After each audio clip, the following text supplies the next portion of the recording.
bum bum bottom bum bum bottom bum bum bottom bum bum bottom bum bum bottom bum bum bottom bum bum bottom bum bum doobie doobie da da da doobie doobie da da da doobie doobie da da da bum bum bottom bum bum doobie doobie da da da doobie doobie da da da doobie doobie da da da bum bum bottom bum bum bottom ba da da ba da da ba da da ba da da ba da da ba da da ba da da ba da da ba da da ba da da ba da da ba ba ba doobie doobie da da bum bum ba da.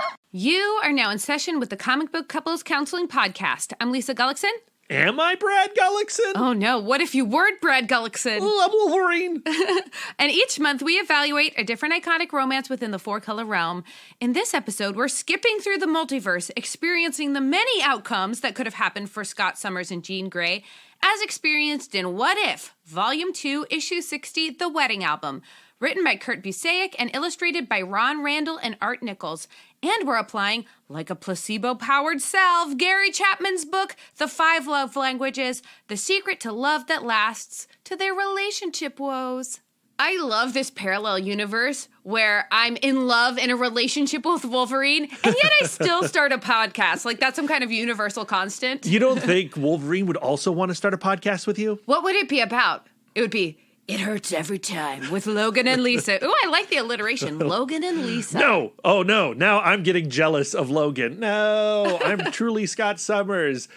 Lisa, are you exhausted still after our free comic book day pub crawl? Oh, the opposite. I'm totally exhilarated. I had the most fun celebrating comics yesterday, and now I have this, like, fat stack of content to tear through and read and love and look at. Yeah, Lisa and I used to do the comic book shop pub crawl every free comic book day, but then like work got in the way. And you know, that first weekend of May was always a very busy time for Lisa. I guess it's still a very busy time for Lisa. Yeah, it conflicts with a very particular work performance thing that happens every year that tends to happen like right in smack in the middle of the day. And I actually still ended up having a gig on free comic book day. Yeah, you sung a wedding yesterday. I sung a wedding in the morning, and then I had another gig in the evening.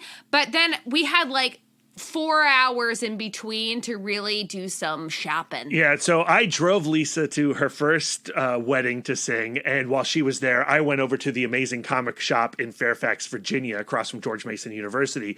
Then I picked Lisa up, and then we drove out to Annapolis, Maryland, which is like an hour 15, hour 20, depending on traffic. Always worth the drive for us, though. I mean, it is like Willy Wonka's chocolate factory as far as comic book shops go. But instead of Oompa Loompas, it's got pops. Yeah. So many pops. And it has Oompa Loompa pops, too. Oh, that's true. And so that shop was jammed to the gills with people. Everyone, they were adhering to social distancing, and most of them had masks on. So I didn't feel like uncomfortable.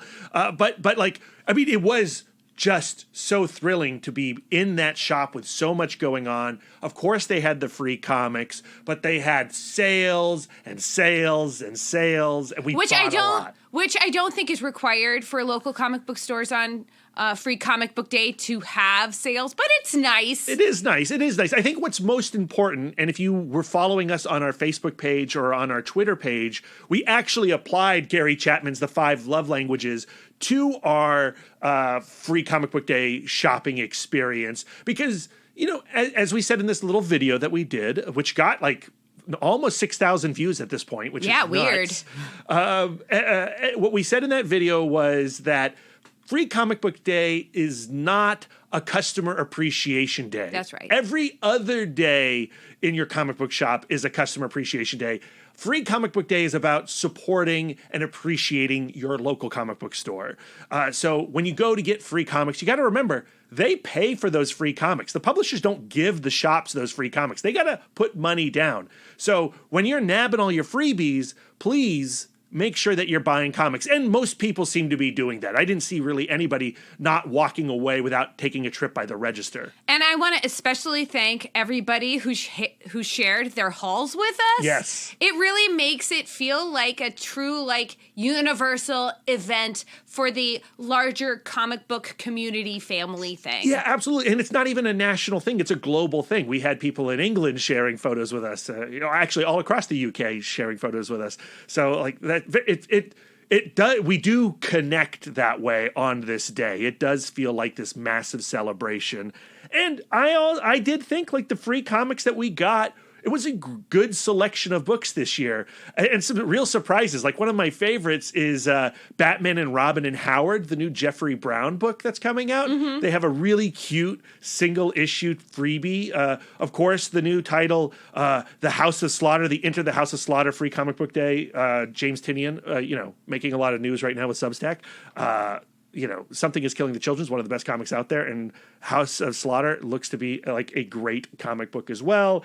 The DC offering of Suicide Squad King Shark, it's pretty good. I didn't love it, but I love that character, especially coming off of James Gunn's The Suicide Squad, which is one of my favorite films of the year. Valiant had like a compilation of all their offerings, and if you have not read the Jeff Parker, Javier Peludo Ninjak series, pick up that free comic book day because the art is gorgeous. It's a stunning issue. What do we got here? I love John Patrick Green's Investigators. As in alligators. If you're a alligator Loki fan, you should check out Investigators. The Judge Dredd comic's pretty good. Aftershocks' We Live, The Last Days is really good. Ed Piskor's Red Room. I don't know why you even picked it up. It's a lot. It's a lot. It's a really gross comic. I love Ed's art. His art is amazing. I do not like Red Room. I don't like Red Room either, but I couldn't resist. I couldn't resist because I love his art so much, but it's just not my thing. And then finally, like the Marvel offerings, the Spider-Man Venom and the Avengers Hulk books, really strong, super excited about Donny Cates and Ryan Ottley on Hulk. And the Ram V. Al Ewing Venom storyline looks really, really good. Yeah. So those are my favorites from the free comic book day. Lisa, what did you pick up comic book wise? I'm totally high on YA comics right now. Yeah, you are. Independent of free comic book day, I just read Dragon Hoops, and then I immediately made Brad read it. If you haven't read it, don't let the basketball cover turn you off. The book is amazing and totally like justified the existence of sports to me, which I thought was impossible, but it's amazing. So I picked up some YA books, including Anya's Ghost, which I read last night and really enjoyed. That Dragon Hoops, Lisa, is the best comic I've read all year. Oh, yeah. It came out last year. I wish I had read it last year. It's astonishingly good. And I don't like basketball. The author on that is Jean Luen Yang, who wrote Boxer Saints, which we read many years ago and love. Yeah. He wrote American Born Chinese, which I still haven't read, but now I have to. Have to read it. He also did Superman Smashes the Klan. He worked on Superman for a good chunk of time. He did New Superman. And I like all that stuff. And I loved Boxer Saints. Mm-hmm, Dragon Hoops is his best thing. And again, it's an astonishing feat of comic art. It's just crazy good. Everyone listening right now, go buy a copy of Dragon Hoops, first, second press. I don't care if you like basketball or not. You will. You will by the end of this comic. I also picked up Boys Run the Riot because it's just been recommended to me by many of you, actually. And so I was like, you know what? I'm just going to dive right in. Also, I got Mooncakes, read it this morning, super warm, fuzzy comic. Middle West, Scotty Young. And here's another one I'm super excited about. It's called The Case of the Missing Men. The back says that it's Nancy Drew meets David Lynch. So how can we resist? Yeah. We cannot. It's about an adult Nancy Drew Scooby Gang type thing. And it reminded me of a not graphic novel, a words novel called Meddling Kids by Edgar Cantero that I read a while ago. Did love that novel. I did. So I've been trying to chase that high. Yeah, this The Case of the Missing Men, flipping through it, it's definitely my jam. Nancy Drew meets David Lynch. Yes, please. Absolutely. And it's like a series. There's another one after this. Yeah, the Hobtown Mysteries. Yeah, so I am going to read that after you get done reading that for sure. And Middle West is a book that I've always wanted to read. And yes, Boys Run the Riot. Like, we got so many good comics. It was such a great day. Our future is bright, and it's full of comic books, you guys. Yeah, so special shout out to the shops that we visited, the Amazing Comic Shop, Third Eye Comics, Big Planet Comics. Victory Comics. And we did one more. Oh, Tashi Station. I did that while you worked your second gig. So, a lot of great comic book shops in the DMV, and we didn't even touch all of them. Next year, we'll have to hit the others. Hopefully I won't have, I'll be sure to request it off. I'm a dum-dum. You're not a dum-dum. Someone's got to pay for all these comics, Lisa. Oh, that's right. That's you. Bacon. Give it to me. What if you didn't have a spouse who didn't earn extra comic money singing weddings and funerals? That is a question I do not need Uatu the Watcher to answer. Thank you. But right now, we've got to get into our next coupled section. Scott and Jean are sitting in our waiting room, eagerly anticipating their session to begin. They need a little tune-up, I hear. A little tune-up, always. They always need a little tune-up. But before we can finalize their analysis, we got to delve into some serious context regarding this week's bizarre multiverse tale.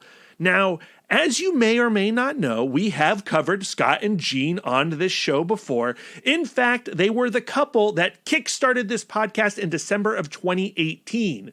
We discussed their relationship through 4 storylines: the Dark Phoenix saga, the early X-Factor issues, the adventures of Cyclops and Phoenix, and Grant Morrison's new X-Men. As our firsts, we love them deeply, and we encourage new listeners to go back to listen to those 4 early episodes. You know, we're still working the kinks out, but I think those are really precious, and we have links to those episodes in the show notes. Yeah. Also, we've covered the Scott and Jean wedding before, too.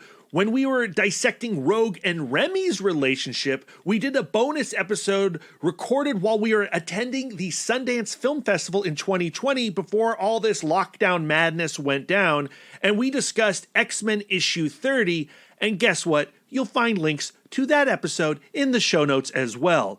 We've been living a very marvelous life this year on the podcast, covering lots of Marvel Comics couples in 2021.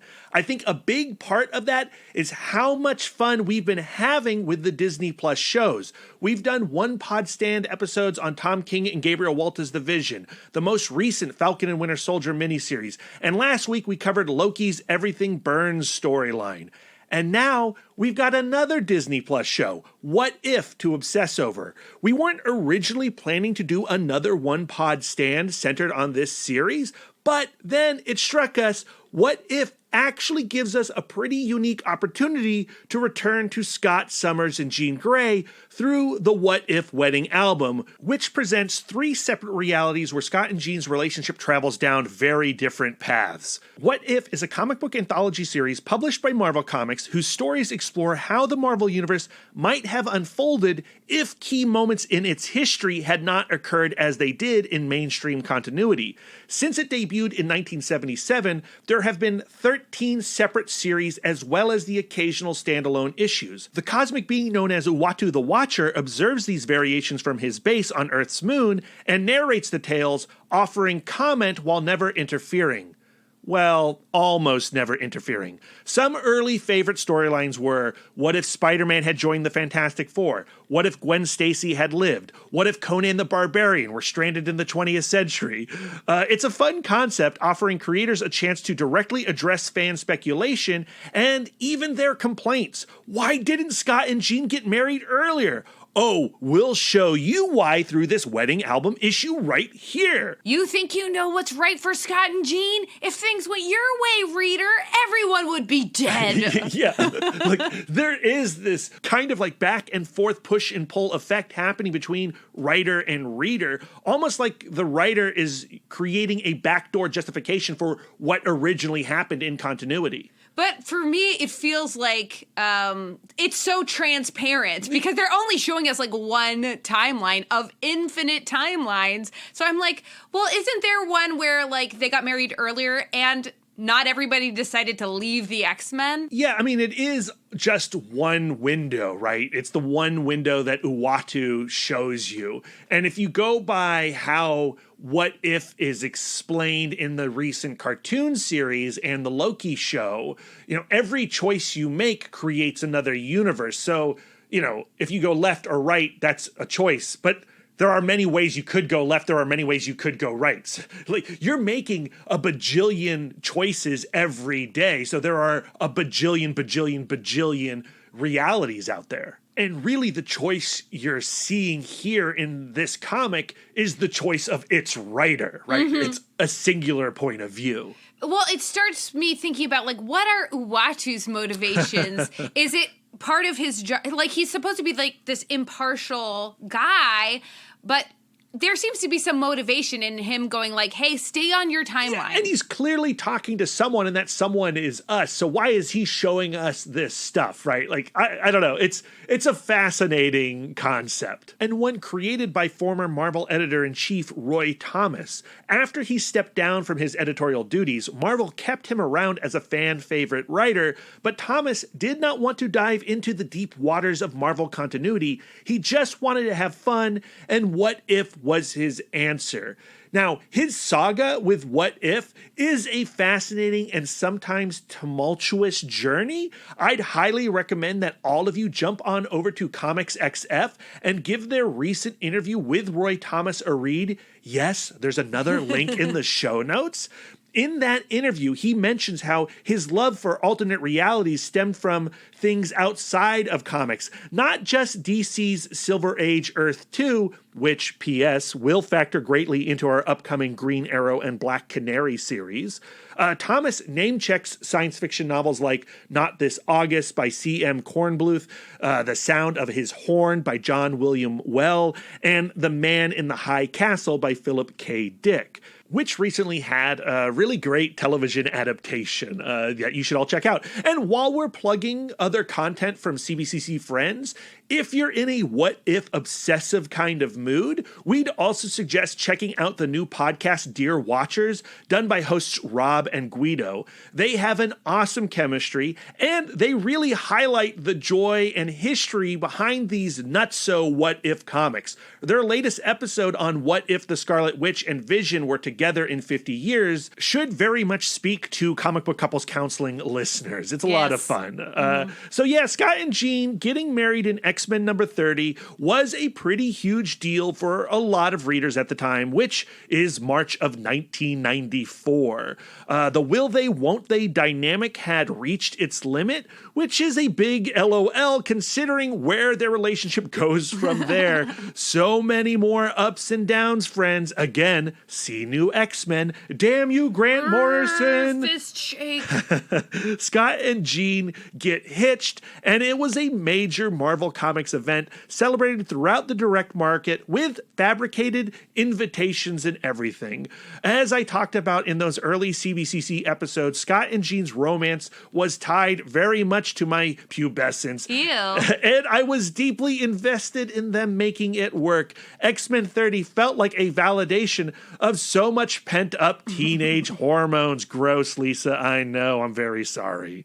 But are they Lois and Clark? Do they feel complete together? Or are we forcing something that should not be here? This What If wedding album gives us another opportunity to look at their relationship and consider whether they really do belong together or not. Currently in Marvel continuity, they are a family again, but there's also Wolverine hanging out in their quarters. That third wheel has seemingly completed a throuple. That's how many would like it, and maybe that's how I'd like it. I don't know. I'm still trying to work my feelings out regarding the throuple situation. I love it. I kind of dig it. I do too. But this issue, the What If wedding album, will speak to that throuple in a surprising way. Yeah. Although we're going to have to talk about the whole Phoenix not being Jean Grey situation once again. Yeah. But before we can talk Scott and Jean and Wolverine and Phoenix, we got to discuss our love expert, Lisa. Gary Chapman, he's back. how are we going to be incorporating the 5 love languages into this week's episode? Of course, we can't go back to Scott Summers and Jean Grey without bringing along our very first expert, Gary Chapman of the 5 love languages. No other love expert of ours has had the sticking power of Gary Chapman, and the vocabulary we've taken from his book has become integral to our practice. Words of affirmation, love tank, our entire outro is actually structured around the 5 love languages. I think that what makes the love languages so sticky is that you can comprehend the concept within a 1-minute explanation, and everyone identifies quickly with 1 or 2 of the love languages. Unlike the Bowen's family systems theory that we used for Dick and Babs, after 4 episodes, I still don't think I completely understand what that was all about. Gary Chapman's love languages is built around the concepts that after the initial stage of infatuation in a romance, love immediately begins to dissipate. If you don't choose to actively participate in the care and maintenance of that love, both parties will ultimately grow apart and become discontent. Chapman likens it to gas in the car. If you don't continually refill the tank, the car will roll to a stop. So periodically, to keep your partner's engine of love running, you gotta stick that nozzle in and pump, pump, pump away. Lisa, PG. What? It's a metaphor. But not everyone's love tank takes the same type of fuel. And that's where that metaphor stalls out and the next one begins, the love languages. There are 5 general ways that we express and receive love that Mr. Chapman refers to as the love languages. They are, bulleted list, Brad. Patow! That's my line. Oh, sorry. Patow! Words of affirmation. So that can be compliments, professions, assurances.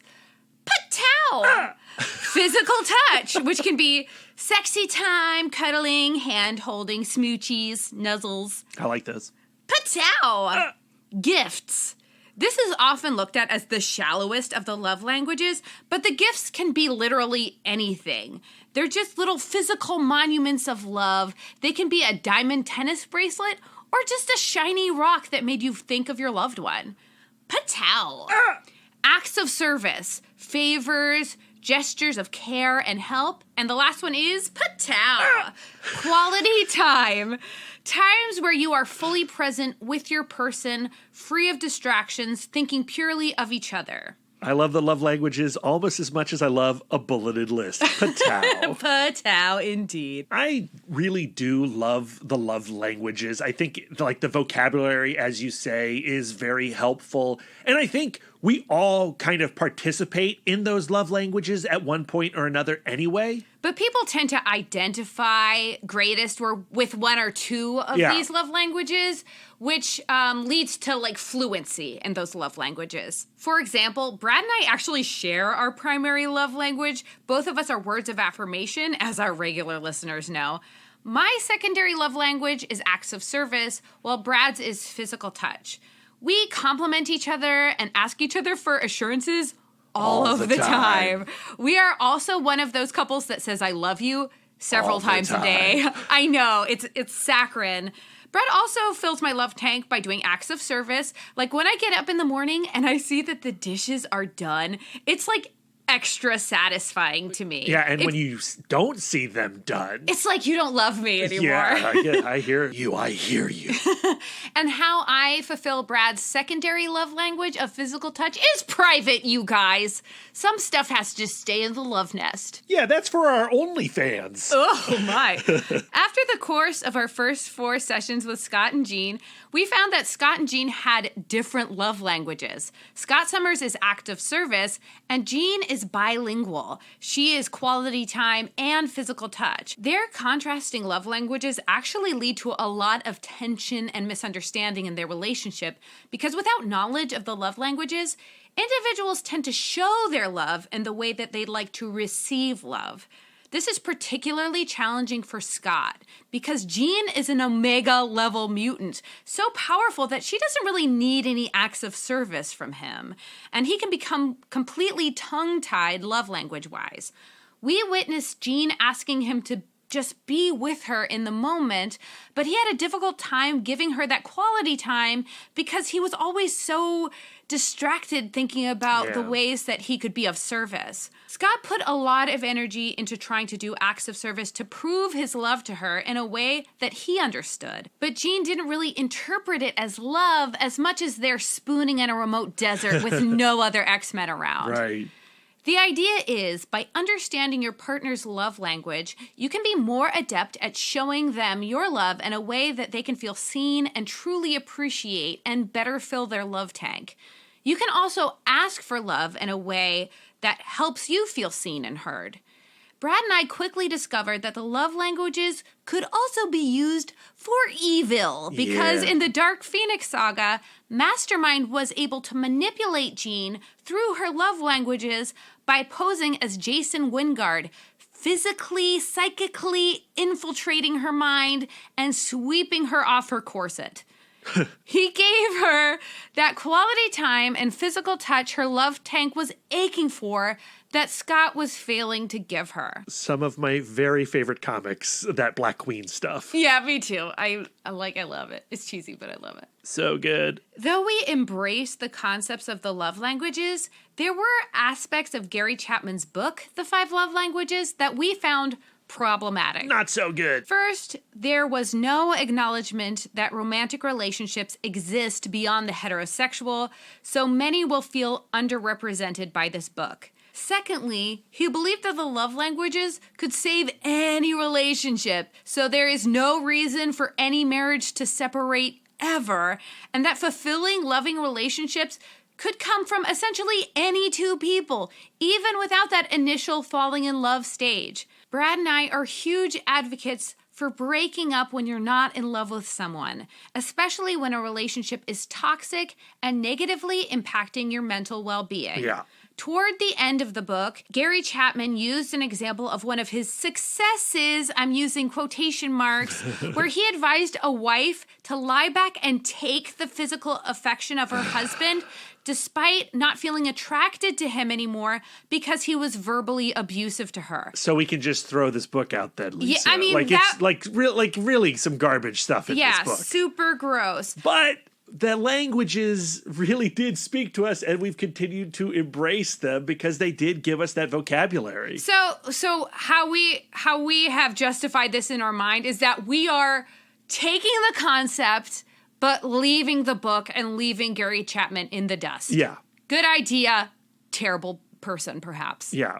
F that noise. Yeah, the languages are totally ours now. We are just weeding the garden of that idea, leaving the trash, and taking what is nourishing for our conversation and relationship. For example, sweetheart, do you know what I could use right now? Some words of affirmation. Affirmations! Yes, we've now reached the portion of the podcast where we can bask in some words of affirmation. We've received so much feedback from you folks on our Twitter page, Facebook page, and Instagram page. It means a lot every time we connect truly. It fills our love tanks. Yeah, absolutely. And we also received several extremely kind 5-star reviews over on our Apple Podcast page. Guys, these little reviews don't take a lot of time, but they mean the world to this podcast. We've received so many this past year, and they've seriously boosted our listenership. Thank you. Thank you so much. So much. And whenever we get these little reviews, we just have to share them here on the pod. Yeah, we gotta. We've got 5 to share, 4 shorties and 1 hefty. Size doesn't matter, you guys. No, it doesn't. Thank you, Lisa. Up first from Peyton Clary. Great podcast, 5 stars. This podcast has fun and exciting topics and is a blast to listen to. From Sharon Farr in Holt. A great podcast, 5 stars, entertaining and fun. Enjoyed this very much. From Van Sow. Absolutely love this show, 5 stars. Such an original idea for a comics podcast. Plus, Brad and Lisa are awesome hosts with really fun energy. It's great. Aw. The next one is from Zach Q, who is actually Zach Quaintance, who runs Comic Book Case, which you should all be reading. It's a great site. Plus, I'm writing reviews over there. Yeah, Very you are. exciting. Here's his review. Just a fantastic podcast, 5 stars. Brad and Lisa are a force for good in comics. Their podcast is always fun, and their taste in comics is impeccable. Highly recommend. Those are the 3 exclamation points. Always like multiple exclamation points. Finally, from Cap Eric, who I think is the co-host of the other incredible podcast, Geek Explained. They just did a rundown of the top 10 essential Captain America comics. Go give them a listen. Here's what he had to say. My new favorite podcast, 5 stars. Holy, powerful, and poetic podcast, Batman. Brad and Lisa are 2 of the most welcoming podcast hosts in the game right now. Their insight into not just comics, but mental and emotional well-being are top-notch. I started at the beginning with their Scott and Jean series, my fave, and haven't stopped listening since. The conversations are engaging and fun and bring a new dimension to these characters we all know and love. Plus, any podcast that can get me to cry, Dawn and Norrin finale, you know the one, is an instant favorite for me, and I look forward to each episode. Subscribe and get to listening. I promise you won't regret it. Patow! Patow! He even got one of those in there? Yeah. That was very sweet. Patow. Gotta love it. Ugh. Those were all so sweet. Thank you to each and every one of you who took the time to give our podcast 5 stars. That's the only number of stars we accept. You guys, we're still a small and growing little pod. But if you too would like your review read on the podcast, we would love to do so. You can find the link in our show notes. More links for you to put into our little link garden. So many links in the show notes. But Scott and Jean, they're banging on the doors of the waiting room. They want to get in. So let's talk about this comic book. It's time to go hang out with Uatu the Watcher and peer through the multiverse. We're digging into What If Volume 2, Issue 60, published by Marvel Comics in March of 1994, just 1 month after X-Men 30's triumphant nuptials. The comic is written by Kurt Busiek, penciled by Ron Randall, inked by Art Nichols, colored by Bob Sharen, and lettered by Janice Chiang. The plot is just 3 questions. What if Scott Summers and Jean Grey had married earlier? What if Scott Summers and Jean Grey had never fallen in love? What if Phoenix had fallen for Wolverine? That's it. That's all you need to know. Swing those doors open, Brad. It's time to go into session. This What If issue is unique within the context of other What If issues because it is 3 questions. Mm-hmm. Usually it's 1 question. And those 3 questions I ruined for you. You did. Before you ever picked up the comic book. And I'm kind of curious, when you heard what those 3 What If scenarios were, was there one that you were more excited about? Of course, I was super excited to watch Jean Grey make out with Wolverine. Who isn't? Yeah. But curiously, that didn't turn out to be the most fascinating story to me. Yes, I agree that it's not my favorite of the 3 stories, and I also was shocked when I read it, and that to be the case.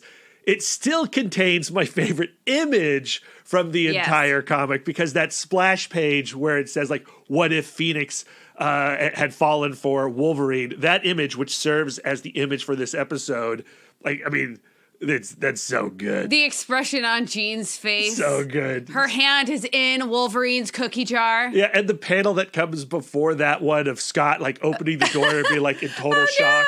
Oh no! Which is funny enough, that exact scenario is redone, and I don't think consciously, but is redone in Fantastic Four Grand Design, the Tom Scioli comic, where Reed walks in on Sue and Namor. I think it's a classic nightmare. Yeah, it's a melodrama nightmare. It's a soap opera nightmare for sure. And it's freaking lovely and delicious. Yes, intriguing. All right. Well, don't tell me which one is your actual favorite what if scenario until we get there, and I'll do the same for you. Now, the comic actually opens with the Watcher peeping in on the X-Men 30 wedding of our continuity, of the 616 continuity. And the first panel depicts Storm, and we actually gaze into her thoughts through the captions. In the 616 timeline, we actually don't spend any time with Scott and Jean. They're just busy having their perfect wedding day.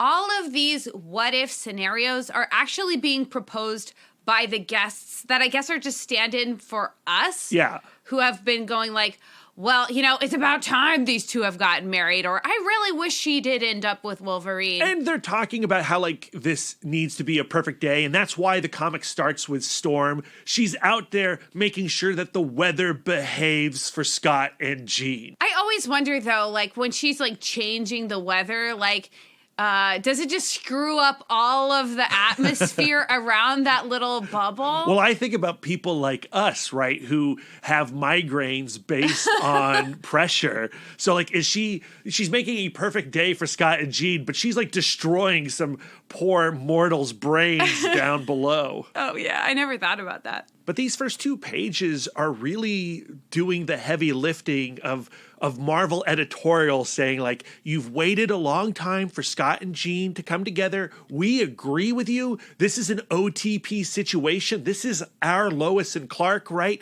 They belong together, but it had to happen now. It couldn't have happened in any other way. And all these other scenarios that you may have dreamed about, they weren't right for this comic either, or for this universe either. I love what Uatu has to say about Kitty Pryde taking photographs, because, like, he goes, like, what a futile piece of documentation that is, because you have a still image of a moment that you're going to stare at it with the changed perspective of distance and time, and what you have is something that is completely inaccurate. Right, it doesn't capture anything about what the truth of that moment really is. The photograph is a lie. Or it's just a way that we trick ourselves. Like, we go, like, okay, everybody stand together and smile, and then we'll look at this and we'll go, like, look, we were happy. Weren't we happy?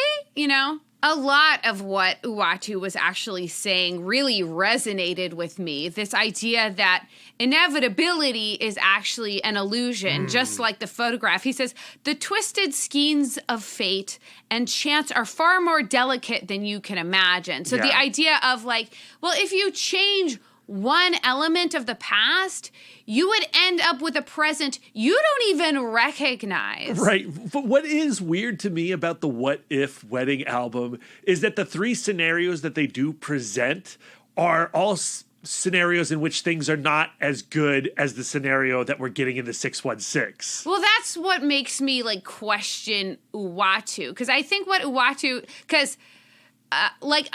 there are infinite versions of what happened if, Scott and Jean got married earlier, but he's only showing us one. Right. So I wonder if his motivation is, like, just be grateful that you're on the timeline that you're on. There really is no point in wondering if things had happened differently, because... if things happened differently back then, everything would be different today. And aren't you grateful with what you have? Yeah, this is why I love you on the podcast, Lisa, because I see this and I go, like, oh, Marvel editorial's really trying to massage what they have created here. And you don't take any of that into account. You're like, no, this is the comic. Uatu has motivations. This is why he's presenting us these 3 scenarios. To me, that's the most interesting way to read a comic book is, like, what if all of these people are real? Yeah. And that's what we do here at Comic Book Couples Counseling. And sometimes I just want to... You love to talk... You want to analyze Marvel editorial. We don't have them on our couch. We don't have them on. One day. Well, we did have Todd Brevoort. Yeah, we did have Todd Brevoort. But he was a tough cookie. Yeah, he didn't want to crack on that side. He didn't want to talk about his feelings. Yeah, no. Okay, anyway, back to Uatu and his motivations. What kicks the first what if question off is Uatu overhears Lorna talking to Hank and going, like, we spend so much time being shot at and being in danger, and it's just nice to have a reason to throw a party. Yeah. And if Scott and Jean had gotten married way earlier, we would have been spared a lot of heartbreak. And Uatu hears that and goes, like, but what if? What if they had gotten married earlier? Well, I'll show you. And then Uatu ushers us into a timeline of his choosing that starts with Hank leaving the X-Men. Now, this is a thing that did also happen in the 616, right? Yes, but my memory of it was a little hazy or fuzzy or phasey, if you want to call it. But I went to Wikipedia and discovered that Hank has actually attempted to leave the X-Men a couple times before this. Early on, he was like stressed out with trying to keep a secret identity and be an X-Men, so he left to become a professional wrestler. Okay. But this time he left to become a researcher for the Brand Corporation to get like a serious day job. Okay, that makes sense because Scott refers to it as like graduating the X-Men to go off and have a normal life. So he and Jean take that as a cue of, okay, well, we can get married. Apparently, Scott has had a side gig at a radio station. Yep. And they've offered him a full-time gig. And she is in advertising? Apparently. That's good balancing. I really need to go back and read these early issues of the X-Men comics because they were so important to me as a child. And revisiting them, they are just utterly wild. Marvel Comics has always been filled with soap opera melodrama, Fantastic Four, we just love all that stuff. Mm-hmm. But the X-Men for me is the ultimate expression of their melodrama. It takes like the soap opera and then rises it to 90210 level. And it's always that part of the X-Men that draw me in. Right. I hear like, oh, he has a part-time job at a radio station. What's that all about? Let's follow that comic. So the happy couple breaks it to Professor X, like, hey, we're leaving, we're going to get married, have this completely separate life. And Professor X is at first super gracious about it. Yep. He's like, I'm super happy for you guys. And he gives Scott some words of affirmation. I am confident you'll make a resounding success in your new life. Subtext, I'm not at all afraid of dying alone. But he should be, because the moment they leave, everyone else is like, they're making the real world look great. Why should we be X-Men? And now it's time for Bobby and Warren to ditch the team. And Lorna as well. And they don't do it at all in any kind of sympathetic way. They, like, Professor X is like, hey, guys, want to romp around in the danger room? And they're like, actually, no, we're leaving you. And it's clear that Professor X is hurt. But one of them off panel, you don't see who it is, says like, well, that's what you've been training us for, right? So that we could ultimately leave. And as Professor X is rolling out, he says like, of course, if that's how you truly feel. I want to point something out about Professor X. I think that his love language is the same as Scott. I think that he is an acts of service. But I don't think that all of the other X-Men are interpreting that as like this paternal love. No. So they're all thinking like, okay, well, I'm a young adult. I should be starting my life. And he's saying like, why would you leave me after everything, all of this love that I've shown you guys? Yeah, they don't pick up on that love. They don't pick up on his love language. They don't pick up on his intense passive-aggressive nature either. He's throwing a lot of shade around. I would love to get deeper into what makes Professor X so insecure. He is always panicking about being left behind, being excluded. And the way he goes about trying to make him feel safe ultimately just ends up pushing people away, no matter what timeline he's in. I think we could do a really great 4-episode series on Professor X. And there are other relationships that we could use to get into what makes him tick and what his issues are. Certainly. But we're in a significant moment regarding 616 continuity. This is the giant size X-Men issue. This is the Krakoa moment. This is when the original team, minus Beast, because he had gone away, Marvel Girl, Iceman, Angel, Cyclops, plus Havoc and Polaris, they went to this mysterious island of Krakoa.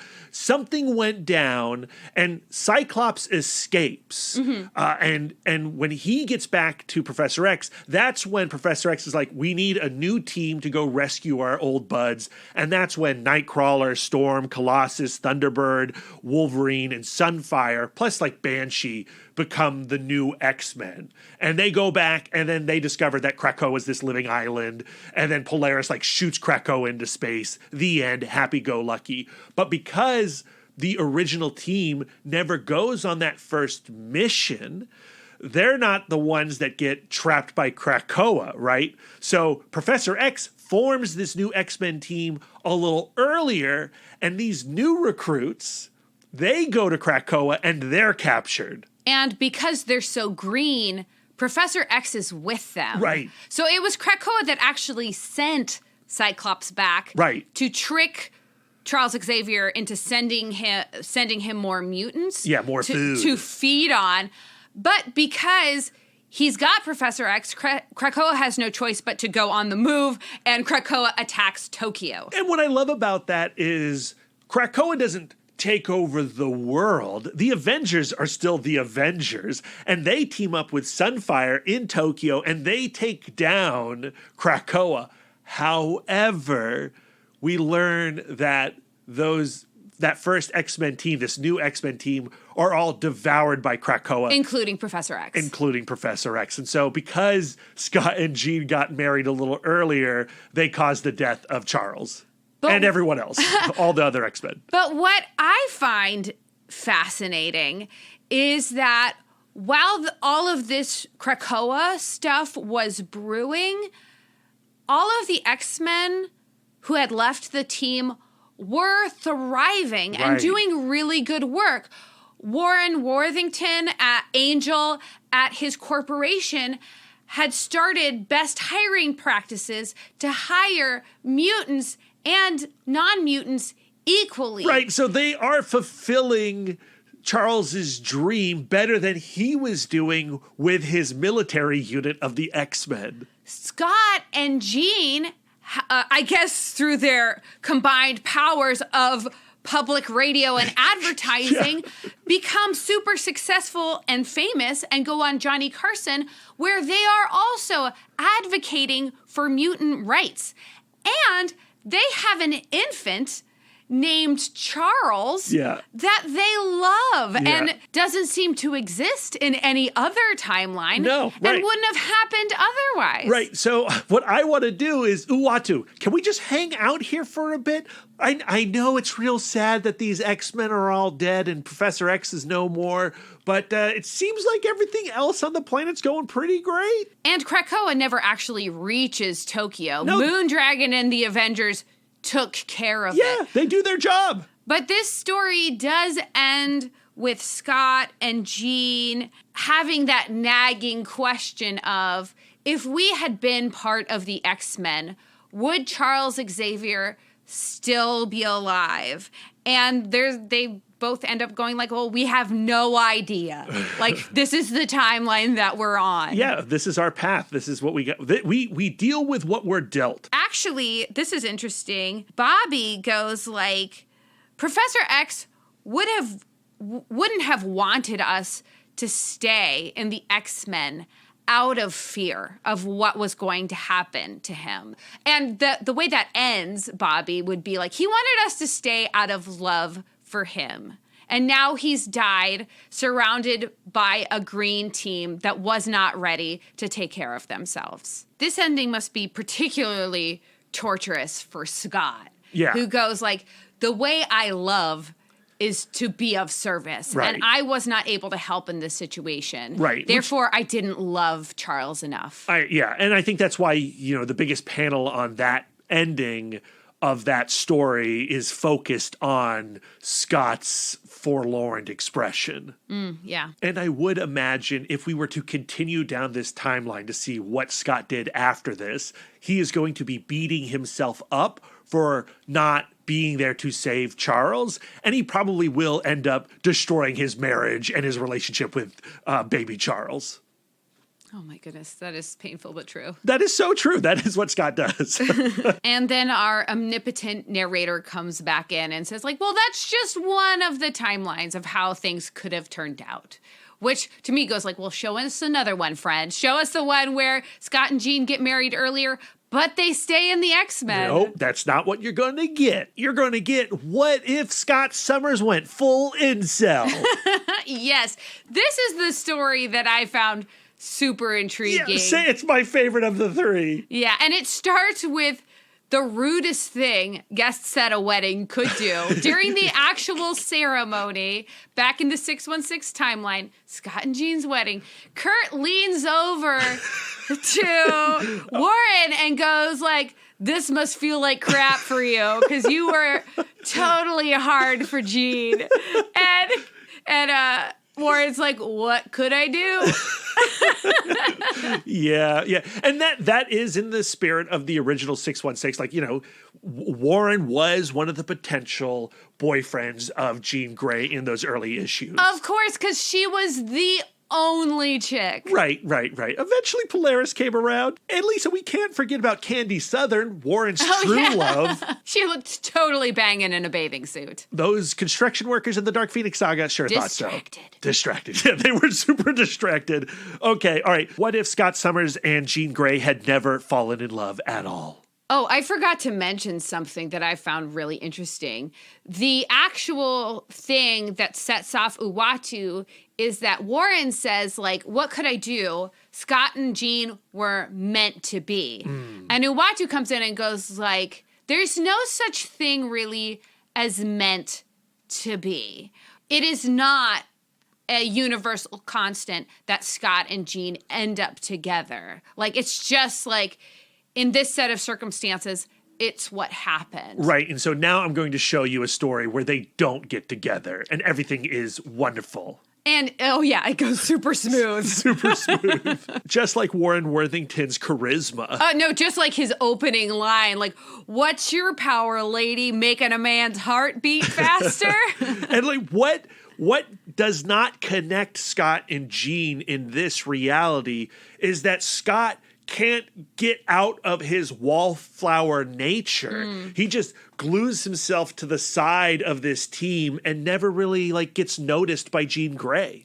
And Jean does end up falling for Warren, but Scott still falls for Jean. That seems to be a universal constant. Like, because she is the only lady around for many months. Yeah, he just keeps all his, hormones locked up or shut up. And, yeah, and so he ends up just going like, well, I could very well end up alone.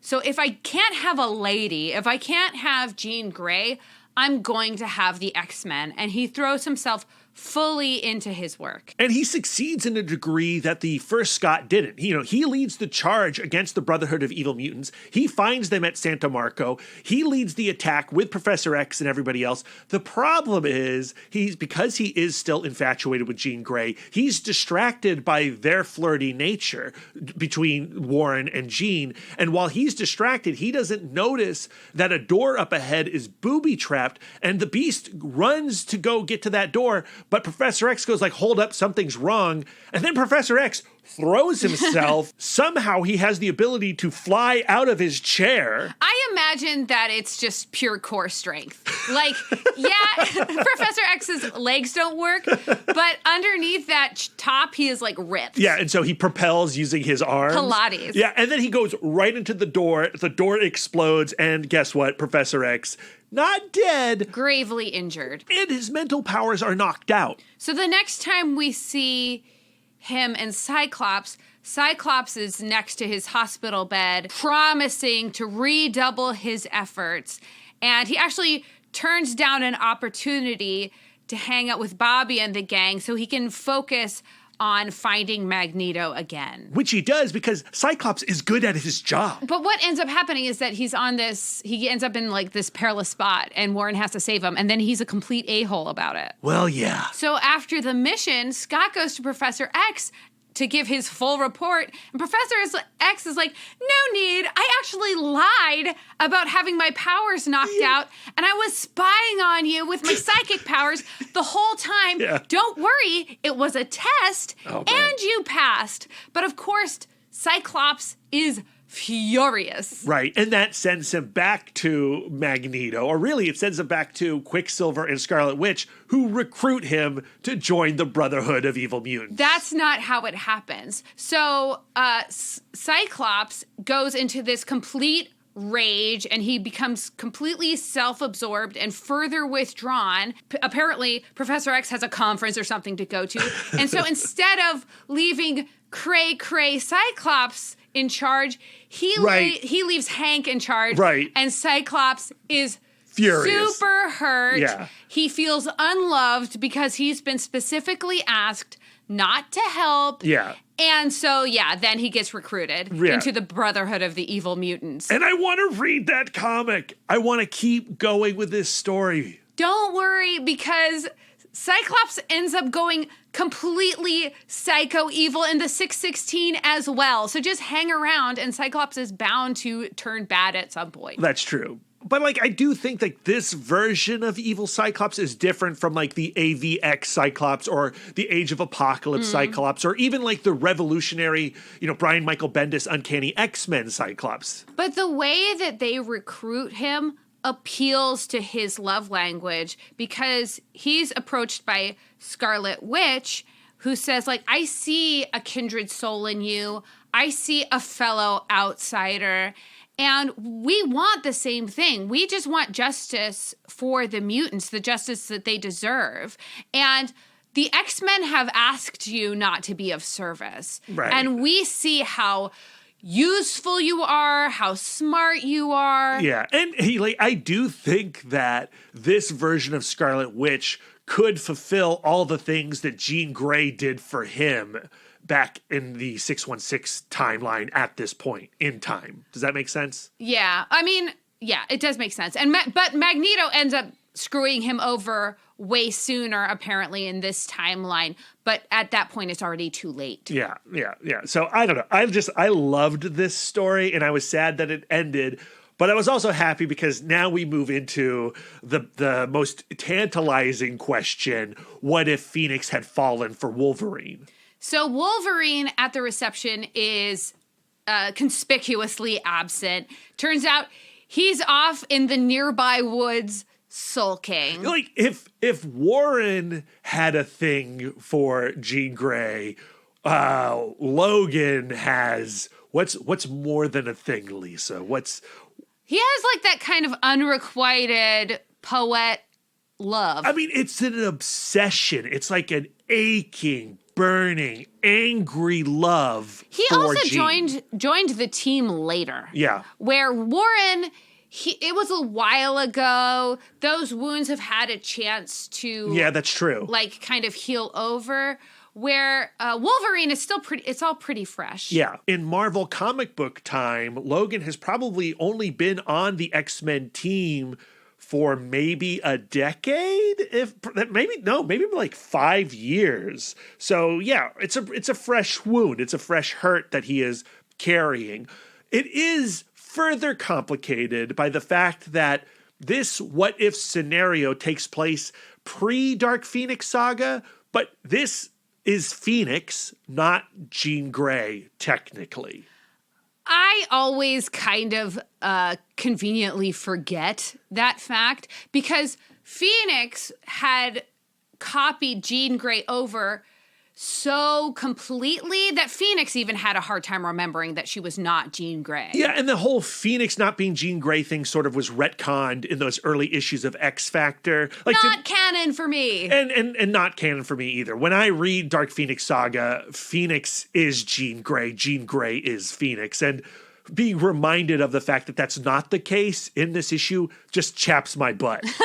Well, it makes me think about how Swamp Thing isn't technically Alec Holland, but he was carrying the entire personal history, the entire narrative of Alec Holland. So who are we if not our narratives? Right. So we can still look at even this issue you're saying and go this is Jean Grey. Yeah. Okay. All right. And what I love about this what if question is where it starts. It starts in Cyclops' discovery that Jean and Wolverine are making out. What's actually crazy to me, Brad, is that this is supposed to be Scott and Jean's what if wedding issue. And this is the first time we're actually talking about what Jean Grey may want. Yeah, that's true. That's true.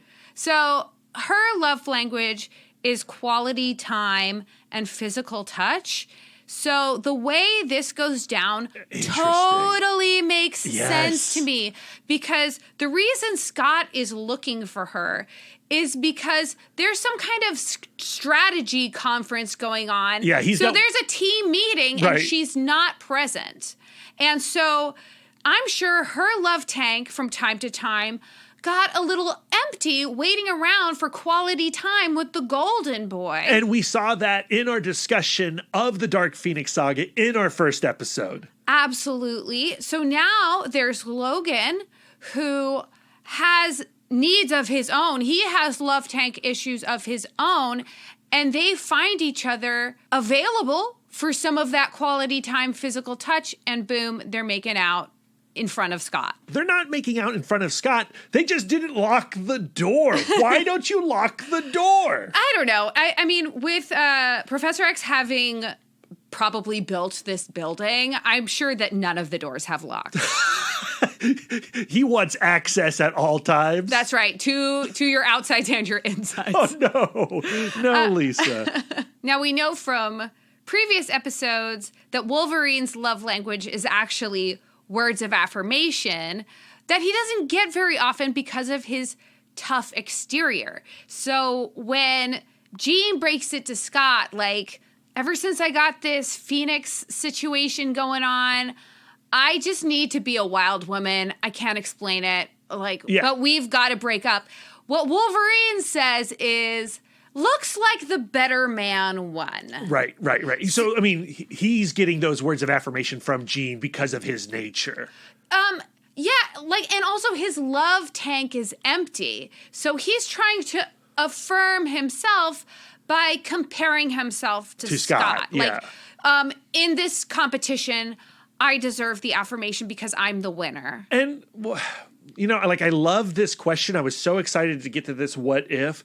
But the disappointing aspect of this what if is how basic it goes from this point forward, knowing what we know about the Dark Phoenix saga, right? So it comes down to the bond that Wolverine and Phoenix have is not as strong as the bond that Scott and Jean had. But the reason Uatu gives is not because their love isn't the quality of love that she had with Scott, or because Scott is a better match for her. It's because they simply didn't have as much time together. So it goes back to Uatu going like, there is no meant to be. There isn't one true person.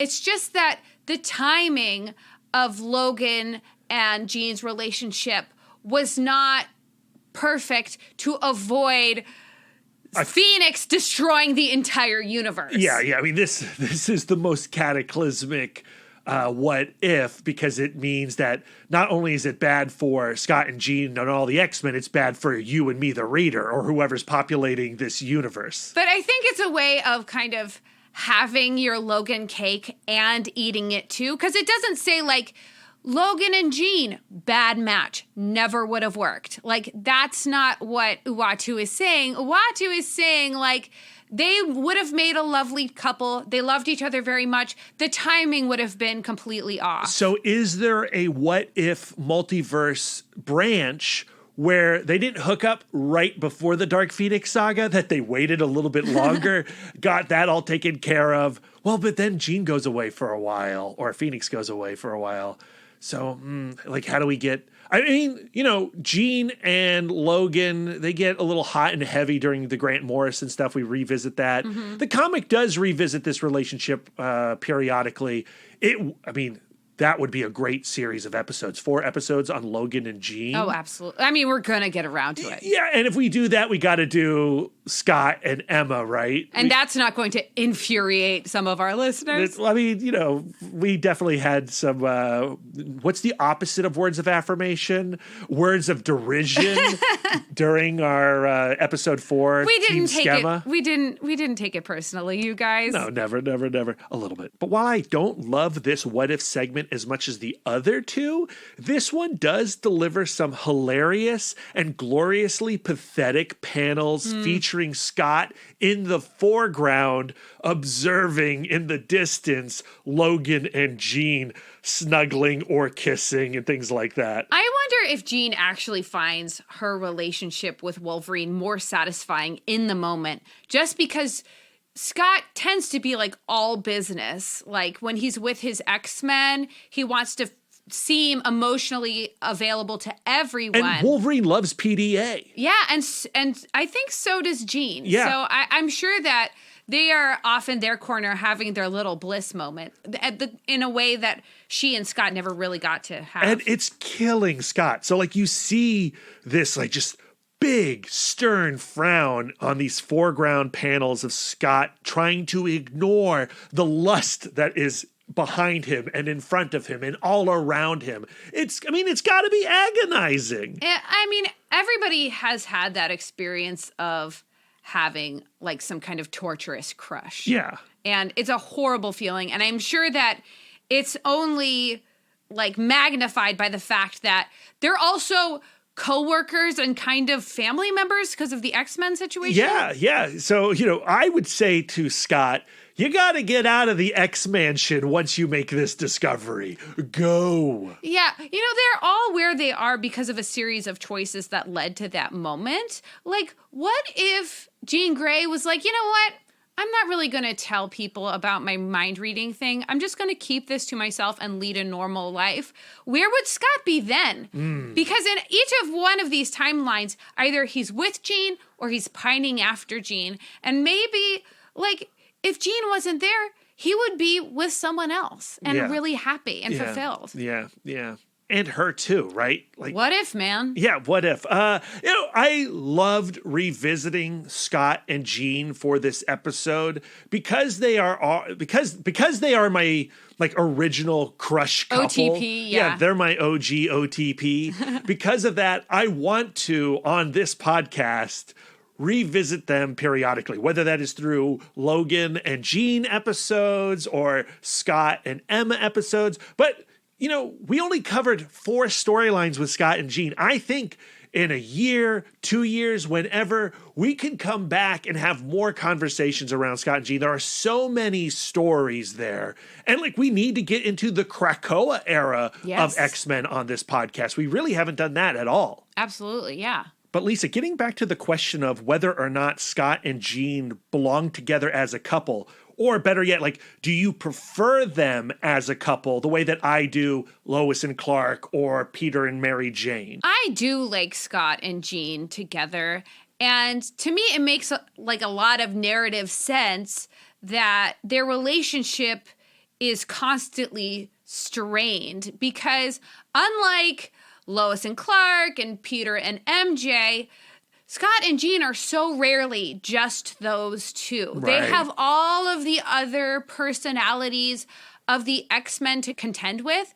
And I think that just that environment of being around people all of the time, never being able to vent or decompress and always having to be on is going to lead to the melodrama that we find so delicious. Right. So when we do read a miniseries like The Adventures of Cyclops and Phoenix and we just get them together, it is exciting in a new way because it's just them working things out.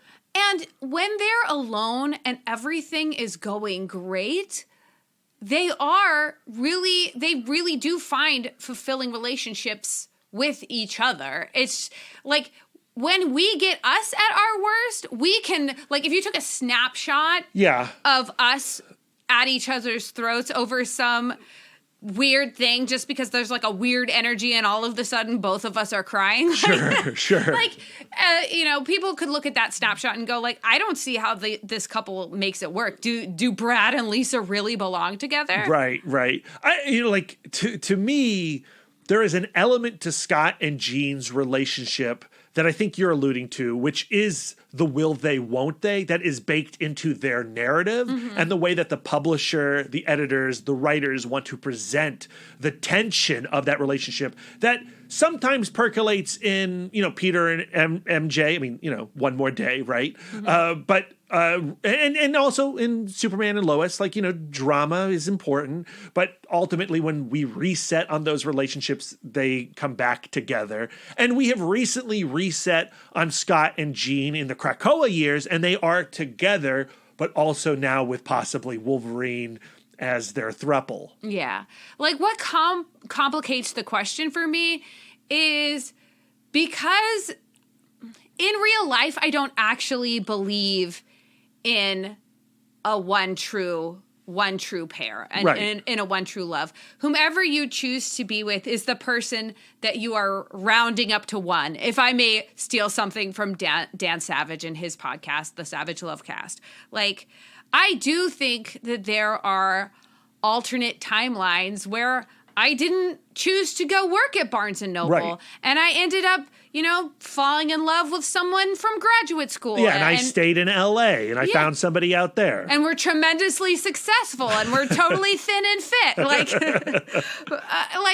I feel extraordinarily lucky to be on my timeline with you. And to me, it just seems kind of silly to go back and what if our timeline, what if I just randomly started dating someone else from Barnes & Noble? Where would I be now? The important thing to me is that I'm here with you and we're having the most fun we've ever had in our whole lives. You've helped me really appreciate the what if concept, the fringe concept, because you always talk about how you get comfort from the idea of a multiverse where there is a Lisa out there who is kicking butt and doing way better than you, but there is also a Lisa out there who is sucking it up and having the worst time. Total failure. And so you're working with what you've got, and there's something comforting about that. So if I may smoothly transition into the reflection portion of our podcast, what I take from Uatu and the idea of what if is you can waste your time thinking about kicking yourself, why did I choose to major in music? That was a completely insane thing to do.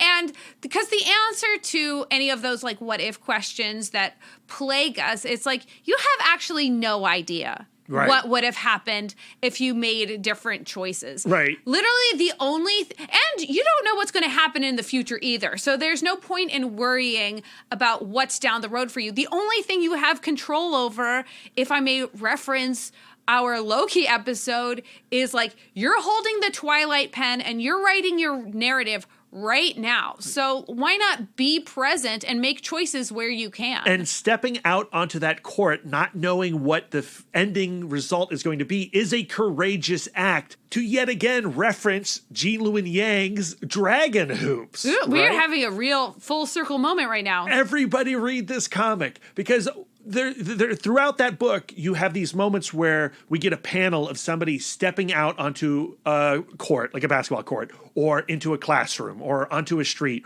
or typing on a keypad. And the point of that is when you put yourself out there, when you put yourself on the court, you don't know if it's going to go in your favor, if you're going to win. But putting yourself out there, that's the victory. So in living your life and not fighting your life, your timeline, you're winning. I love that. Aren't comics just the best? Yeah, I did not expect to bring Dragon Hoops and What If together. Is there anything else from our conversation about What If or the 5 love languages that you want to reflect on? Well, I mean, with the 5 love languages, I still think it is an incredibly effective tool as long as you dump some of the philosophy of Gary Chapman out of that book. I didn't read that book, and I ultimately decided not to read that book based on your discoveries of Chapman's writings. But I do think about the love languages all the time, and I do love going to Scott and Jean once again, having named their love languages and discovering that, no, it still all fits, even with Kurt Busiek, right? Like, whoever the writer is, we're still going, yeah, no, they are maintaining the love languages as we saw them all the way back with Chris Claremont and John Byrne and the Dark Phoenix saga. But what about our relationship, our marriage? Well, honestly, like beyond, contemplating those same what if questions you had about like, what if I had, gone a different way and not ended up with Brad? Like, I have those questions too. And when you read something like this, yes, those questions popped up for myself. But I didn't do a lot of reflecting on the 5 love languages and us while reading this comic book, to be truthful. That's fine. Like, this past reflection on the love languages, I was thinking a lot about, like, once you know your love language, you can kind of ask for the kind of love that you need in the moment. Yeah, and we do that a lot now. That has increased since we started this podcast. Absolutely. But then I started thinking about how, like, once you know your love language, instead of just, like, looking for places where your love language pops up, like, oh, look, I got a nice tweet from somebody who says they like the podcast, and I go, oh, that feels so good. That's words of affirmation. Like, there's so many things that happen every day that I could be rounding up to love and filling my love tank, So, and it can be things that we do around the apartment, like, oh, Brad thought of me at the comic book store and now he's brought me home a new book, or, gifts, that fills my love tank. But also, like, things that happen out on the street with, like, strangers, like when a cashier is like, how's your day today? And you say, like, genuinely, actually, it's going pretty great. That cashier is giving me a little piece of her quality time.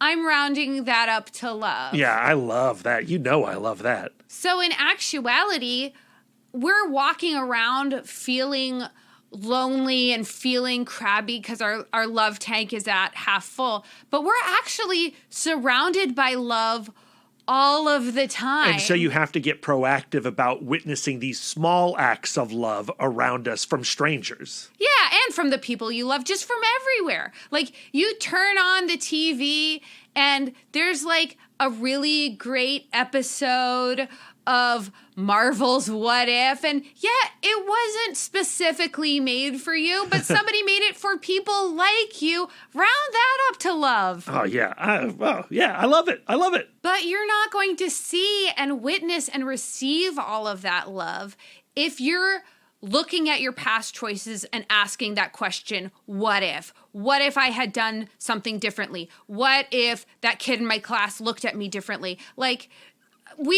you would be missing out on all of this beautiful love that is in our present. We have access to it right now. I agree with you 100%, but how does that make you feel about the What If comic book series? Like, did you get a benefit of revisiting Scott and Jean by going through this What If wedding album?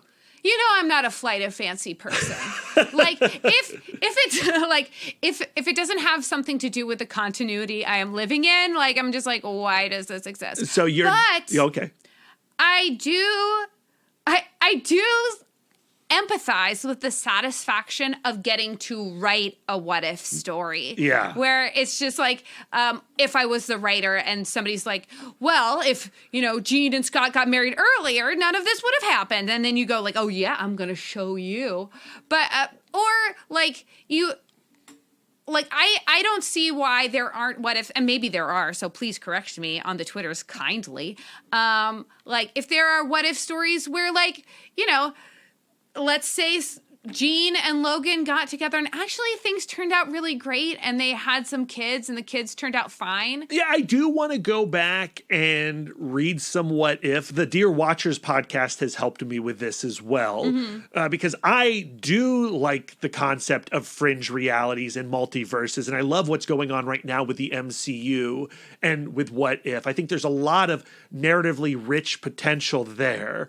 But my experience with and this is going by memory because it's been a long time. This is the first What If comic I've read in ages, but my memory is like they all kind of go like this, where, see, this is why we wrote it this way in the 616. I love the idea of them being like a choose your own adventure, though, where we go like, okay, what if Scott and Jean got married earlier?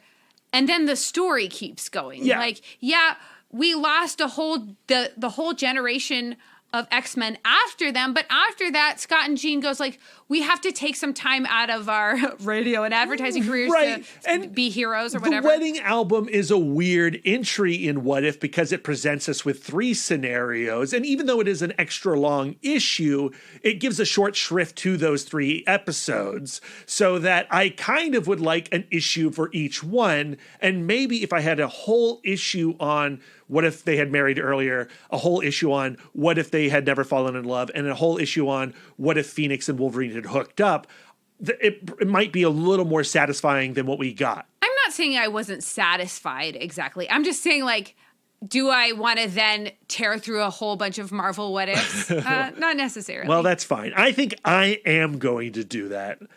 So I'll let you know how my journey goes. I love that. I know we just had this long conversation about how important it is to live in the present, clutch that Twilight pen, step onto the court. But I am now curious what's happening next week, Brad. Well, next week is AwesomeCon in Washington, D.C. We'll be there, and we're bringing stickers with us, all designed from Elliott Comic Art. If you see us in the convention center, stop us. We'll hand you some stickers, buttons, and cards. We'll also finally release our epic Fantastic Four 60th celebration episode. Hopefully, you've jumped on over to our Patreon, link in the show notes, guys, and listen to both our Tom Brevoort chat as well as our Tom Scioli chat.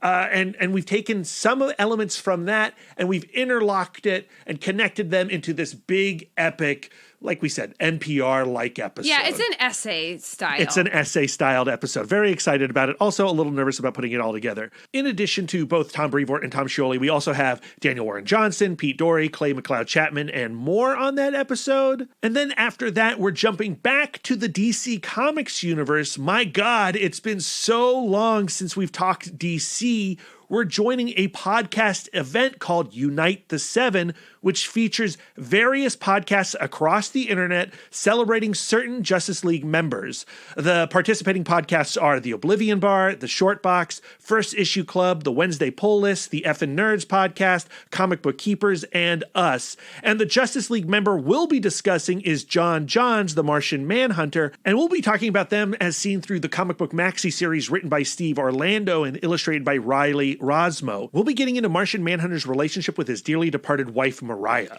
This is something that's going to be a little bit different for us, but we think is also really important. Absolutely. And Martian Manhunter will not be our only stop in the DC universe because we're kicking off another 4-episode series. This one detailing the love affair that is Green Arrow and Black Canary. And we'll be starting with a classic Green Lantern Green Arrow issue, number 78, Denny O'Neil, Neil Adams. It's the one where Black Canary is gripped under the cult-like spell of Joshua. It's going to be a lot of fun. It's a weird comic book to launch a conversation, but it is a delectable one. What if, Brad, we never stopped this episode and we just went on forever and ever and ever? You know, I'd love it. But we can't do that. So where can our listeners send their words of affirmation to you? You can find me on all social medias at MouthDork. If you have words of affirmation for our logo, you can send them to Aaron Prescott at A Cool Hand Fluke. And if you have some words of affirmation for our radical banner art, as well as our new show poster, send them to Karen Charm at Karen_X-Men fan. Lisa, where can our listeners send their words of affirmation to you? I am always accepting words of affirmation at Sidewalk Siren on Instagram and Twitter. If you'd like to spend more quality time with us, you can subscribe to us on Podbean, Spotify, Stitcher, YouTube, Google, and Apple Podcasts. If you'd like to get exclusive, you can join our Patreon, where you'll get more content, including weekly bonus episodes. If you'd like to reach out and touch us electronically, you can email the podcast, cbccpodcast@gmail.com. You can visit our website, comicbookcouplescounseling.com, or follow us on Instagram and Twitter at CBCC Podcast. You can give us the gift of 5 stars on Apple Podcasts, and if you'd like to do an active service, why not write a review of the show while you're there? We are every day becoming more fluent and receptive in all 5 love languages. It really warms our hearts and helps the pod. So until next time, friends, keep your love tank full. And your psychic rapport open. Doopy doopy bum bum bum bum ba da ba. Do you like my Micro Machines voice? I did.